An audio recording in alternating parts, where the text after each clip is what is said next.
Hello everyone, this is Monika Singh and welcome to our channel. जैसा कि आपने कल देखा कि हमने CC1 और CC2 contemporary India and education और philosophical and sociological perspective of education दो पेपर देखे 2023 के। आज हम देखने वाले हैं बाकी के दो पेपर CC3 और CC4 growing up as a learner और teacher teaching and technology.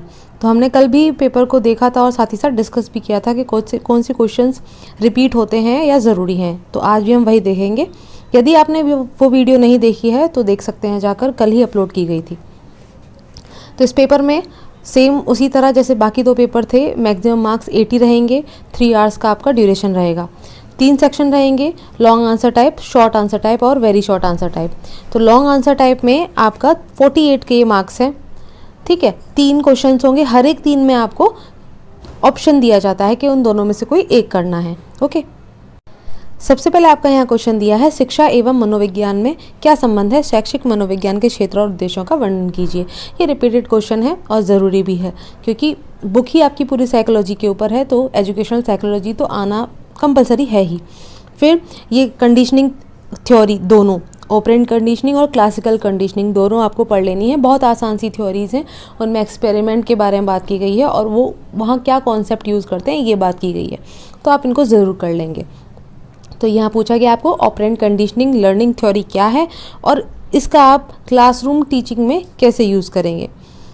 Next है, बुद्धि की प्रकृति और विशेषताओं का वर्णन कीजिए और बुद्धि के बहुकारक सिद्धांत को समझाइए। ये बुद्धि, इंटेलिजेंस, ये भी एक अच्छा टॉपिक है और आने लायक है, आता भी है, ठीक है। वैसे भी अब जब पढ़ते हैं, CTET के लिए पढ़ते हैं, तो भी आपने ये पढ़ा होगा, यदि थोड़ी बहुत आपने प्रिपरेशन की है या करने वाले हैं, कर रहे हैं, तो इंटेलिजेंस वहाँ ज़रूरी एक आपका टॉपिक रहता है। इसके साथ ऑप्शन में है, पिछड़े बालकों की पहचान व शैक्षिक प्रक्रिया किस प्रकार की जाती है, विवेचना कीजिए।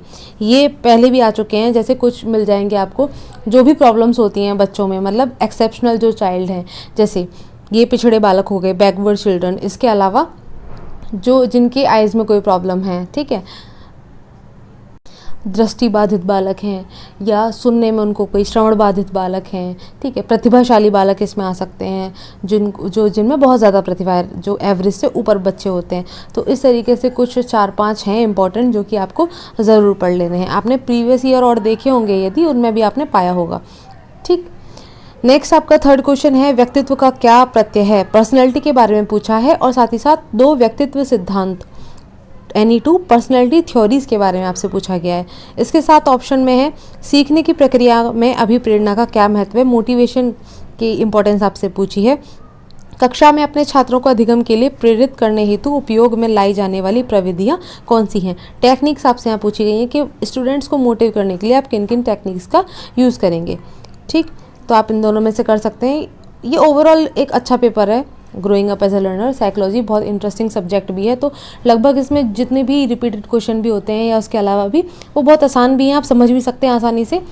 तो इसमें काफ़ी कम है ऐसा चांस कि ये इंपॉर्टेंट नहीं है या आया नहीं है, क्योंकि सारे टॉपिक बहुत अच्छे हैं, ठीक है। Next, short answer type questions. इसमें आपको कोई 4 क्वेश्चंस करने हैं और ये सेक्शन आपका 16 मार्क्स का है। हर एक क्वेश्चन आपका 4 नंबर देगा। तो यहाँ सबसे पहले है पावलोव का थ्योरी। तो ये जैसे बताया था, जितनी भी थ्योरीज़ हैं, लर्निंग थ्योरीज़, वो ज़रूरी हैं, वो आपको पढ़ लेनी है। इसके बाद इंडिविजुअल डिफरेंस के टाइप्स पूछे हैं।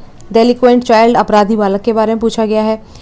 क्रिएटिविटी की कैरेक्टरिस्टिक पूछी है। गिफ्टेड चाइल्ड की कैरेक्टरिस्टिक, जैसे अभी मैंने बताया आपको, प्रतिभाशाली बालक के बारे में आ जाता है और यहाँ आपको शॉर्ट में देखने को मिल गया। नेक्स्ट आपका है, मानव विकास की कौन कौन सी अवस्थाएँ हैं?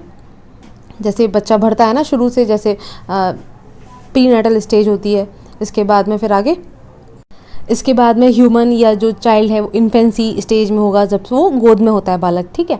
इसके बाद में फिर आपका आएगा चाइल्डहुड आएगा, जिसमें 2 में बढ़ जाता है, early childhood and later childhood. इसके बाद एडोलेसेंट्स आता है। इस तरीके से ये स्टेजेस हो जाती हैं, ओके। इसके बाद में आगे आप देखेंगे पियाजे का कॉग्निटिव डेवलपमेंट और बुद्धि शब्द को परिभाषित कीजिए। बहुत अच्छे क्वेश्चन हैं ये और सभी ना बहुत इंटरेस्टिंग है, आप पढ़ेंगे बहुत आसानी से, आपको याद भी हो जाएंगे। इसके बाद में सेक्शन 3 आपका very short answer type questions, और ये आपके क्वेश्चंस करने आपको यहाँ 8 और हर एक क्वेश्चन आपके 2 मार्क्स का होगा। इसका मतलब ये सेक्शन आपके 16 मार्क्स का हो गया। यहाँ आपको पुनर्बलन के प्रकार पूछे हैं, तो 2 प्रकार होते हैं, नेगेटिव एंड पॉजिटिव। इसके बाद फॉर्मूला ऑफ IQ, बहुत आसान क्वेश्चन है ना। Write the name of 2 test of creativity, किन्हीं भी 2 क्रिएटिविटी के टेस्ट के नाम लिखने हैं। अभी यहाँ जो वेरी शॉर्ट है ना, आपको मैंने जैसे कल भी बताया था, FIB में भी आ सकता है, ट्रू फॉल्स भी आ सकता है, या 1 वर्ड आ सकता है, या सिर्फ फॉर्मूला पूछ लिया तो फॉर्मूला कितने में, आप कोई 1 पेज में या आधे पेज में थोड़ी करेंगे, बस फॉर्मूला लिख देना है आपको, उसके बारे में बता देना है कि जो MA है वो मेंटल एज है, CA है क्रॉनिकल एज है इंटू 100, तो इस तरीके से।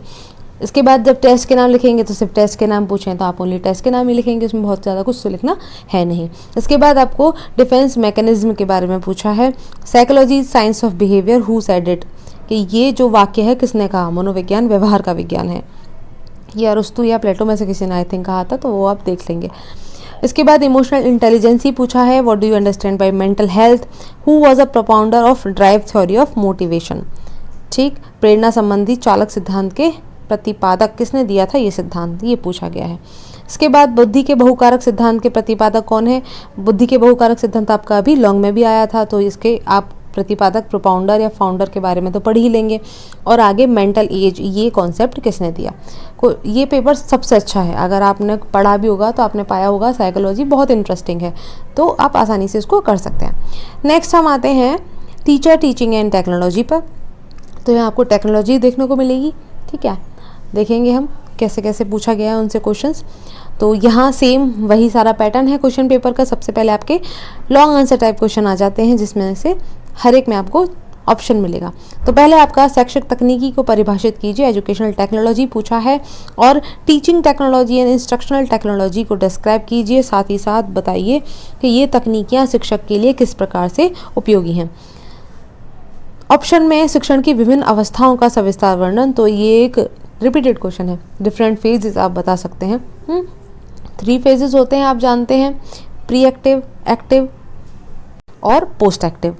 आप इसके साथ बताएंगे कि शिक्षक के लिए इनके ज्ञान की उपादेयता की चर्चा यहाँ आपको करनी है। इसके बाद नेक्स्ट है शिक्षण की व्यू रचनाओं से आप क्या समझते हैं, स्ट्रेटजी ऑफ टीचिंग बताइए, और साथ ही साथ प्रोजेक्ट और ब्रेन स्टॉर्मिंग स्ट्रेटजीज। अब ये स्ट्रेटजीज आपको पढ़ लेनी है, इनमें से क्वेश्चन आते ही आते हैं। प्रोजेक्ट आ गया यहाँ पर, ब्रेन स्टॉर्मिंग आ गया, और भी बहुत से आ सकते हैं। 7 ऑप्शन में आएगा माइक्रो टीचिंग, तो माइक्रो टीचिंग आपको, ये भी रिपीटेड क्वेश्चन है, ये यहाँ लॉन्ग में आ गया तो शॉर्ट में भी आ सकता है, वेरी शॉर्ट में भी इसके बारे में आ सकता है। साथ ही साथ इसकी जो स्किल्स है, मेन स्किल्स है, इंट्रोडक्शन, आपने माइक्रो लेसन प्लान बनाया होगा तो उसमें जो स्किल्स की बात की गई है, इंट्रोडक्टरी स्किल्स है, प्रॉब्लम सॉल्विंग स्किल है, black board skill, probing question skill, stimulus variation, तो इस तरीके से कोई ना कोई स्किल के बारे में पूछा जा सकता है, यहाँ लॉन्ग में नहीं तो शॉर्ट में आ जाएगा। इसके बाद स्टेप्स पूछे हैं आपसे process of management of teaching and learning के, और साथ ही साथ explain it's controlling step in detail.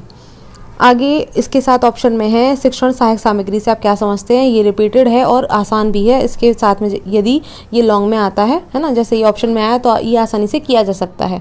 और साथ ही में पूछा है कि इसकी नीड, इंपॉर्टेंस और टाइप्स बताइए कि किन किन टाइप्स के टीचिंग एड्स होते हैं। तो टीचिंग एड आपने टाइप यदि पढ़ा होगा तो ऑडियो एड होते हैं, विजुअल और ऑडियो विजुअल, ये 3 प्रकार के आप एड पढ़ेंगे। आगे शॉर्ट आंसर टाइप क्वेश्चन में 8 क्वेश्चंस आपको करने हैं। सबसे पहले आपका लेक्चर स्ट्रेटजी, आपको बताया ना स्ट्रेटजी आपको कर लेनी है, इसमें स्ट्रेटजी से क्वेश्चन बहुत आते हैं, शॉर्ट में तो आएगा ही आएगा यदि लॉन्ग में नहीं आया तो। नेक्स्ट आपका शैक्षिक तकनीकी की कठोर एवं कोमल उपागम, ये हार्डवेयर एंड सॉफ्टवेयर अप्रोच के बारे में पूछ रहे हैं। आपने पढ़ा है ना कंप्यूटर में हार्डवेयर सॉफ्टवेयर, ये उसी के बारे में बात की गई है। इसके बाद मेमोरी लेवल की टीचिंग के बारे में बात पूछी गई है। आप ब्लूम टैक्सोनॉमी पढ़ेंगे, उसमें ये चीज़ें आ जाएंगी, तो ब्लूम टैक्सोनॉमी भी पढ़ लीजिएगा, वो इंपॉर्टेंट है। इसके साथ आगे एक्शन रिसर्च के बारे में आपको बताना है, ऐसे टाइप टेस्ट की मेरिट डिमेरिट, आगे शिक्षक की जवाबदेही से आप क्या समझते हैं, टी ग्रुप ट्रेनिंग के बारे में पूछा है, लैंग्वेज लेबोरेटरी के बारे में पूछा गया है कि इससे आप क्या समझते हैं क्या होता है। लैंग्वेज लेबोरेटरी भी पहले कई बार पूछा जाने वाला क्वेश्चन रहा है। नेक्स्ट आपके वेरी शॉर्ट में हम देखेंगे तो 8 क्वेश्चन आपको करना है। इसमें सबसे पहले आपका शिक्षक मूल्यांकन की कोई 2 प्रविधियाँ, टीचर एवेल्युएशन की टेक्निक्स पूछी हैं। इसके बाद इग्न्यू का फुल फॉर्म पूछा गया है। नेक्स्ट आपका नेम ऑफ 2 टीचिंग स्किल्स, जो माइक्रो टीचिंग स्किल के बारे में बात की गई है, उसमें से आप कोई भी 2 टीचिंग स्किल के नाम यहाँ लिखेंगे। What do you mean by teaching, teaching से आप क्या समझते हैं। नेक्स्ट आपका है टेली कॉन्फ्रेंसिंग के बारे में आपसे पूछा है। Next 2 use of uses of computer in education आप आसानी से बता सकते हैं, बिना पढ़ी भी बता सकते हैं इसे तो, है ना। Next branching programme instruction. आगे two importance of multi sensory instruction. Evaluation techniques के बारे में पूछा है कि उनके कोई 2 टाइप्स बताइए, क्या मूल्यांकन कैसे करते हैं। तो आप जानते हैं, आपने नॉर्मली सुना भी होगा सबमेटिव और फॉर्मेटिव, ये 2 टेक्निक होती हैं। आगे what do you mean by motivation, motivation से आप क्या समझते हैं। यहाँ ही आपके पेपर ख़त्म हो जाते हैं। कोई भी क्वेरी हो तो आप पूछ लीजिएगा। इससे पहले भी जो इससे पहले के हैं 2023 से पहले के क्वेश्चन पेपर अपलोड हैं। 20 और 21 में आप प्रमोट हुए थे, फर्स्ट ईयर वाले स्टूडेंट्स प्रमोट हुए थे, तो वो आपको पेपर नहीं मिलेंगे। लेकिन 2018, 2019, 2022 और अभी 2023 के आपके पास क्वेश्चन पेपर आ गए हैं। ठीक है, तो तैयारी करते रहिए। किसी भी टॉपिक में यदि कोई क्वेरी आती है तो आप पूछ सकते हैं। आप टेलीग्राम से जुड़ सकते हैं, वहाँ अपनी क्वेरी पूछेंगे आसानी से वहाँ, क्योंकि मैं बता पाती हूँ, है ना। ऑडियो में एक्सप्लेन हो पाता है, यहाँ एक्सप्लेन नहीं हो पाता कमेंट्स में, तो आप अपनी क्वेरी रख सकते हैं। ठीक, तो नेक्स्ट वीडियो में मिलते हैं। Thanks for watching.